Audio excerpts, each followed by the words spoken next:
এবার পুলিশের জালে তৃণমূল নেতা সব্যসাচী দত্ত তোলাবাজির অভিযোগে গ্রেপ্তার। সব্যসাচী দত্ত গ্রেপ্তার করল বিধাননগর উত্তর থানার পুলিশ। রাজারহাট থানা এলাকার বহুজাতি আবাসন থেকে গ্রেপ্তার।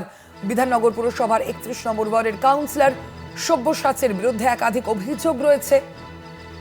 সেই অভিযোগের প্রেক্ষিতেই এবার গ্রেপ্তার সব্যসাচী দত্ত।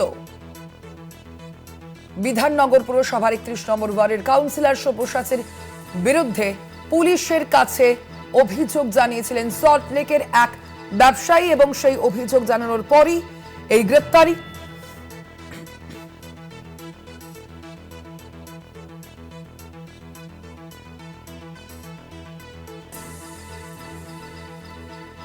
শাকিল মুস্তাক প্রতিনিধি রয়েছেন ফোন লাইনে। শাকিল, এই সব্যসাচী দত্তের বিরুদ্ধে ঠিক কি কি অভিযোগ রয়েছে? সল্টলেকের যে ব্যবসায়ী অভিযোগ জানিয়েছিলেন তার তরফ থেকে কি অভিযোগ ছিল?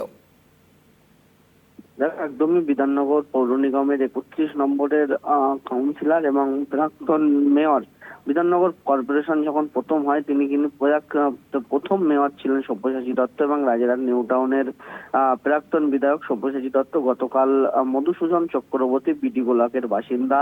তিনি অভিযোগ করেন যে তার কাছে 1,05,00,000 টাকা তোলা চাওয়ার অভিযোগ এই সব্যসাচী দত্তের বিরুদ্ধে।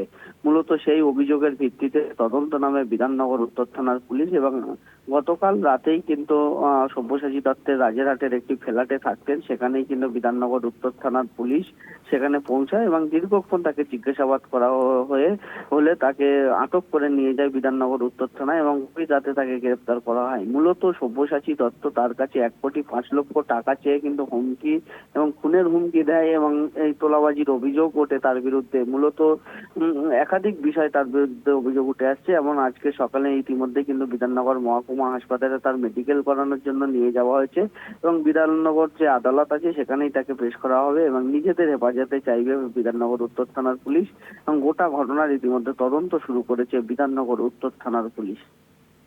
ধন্যবাদ তোমায় শাকিল।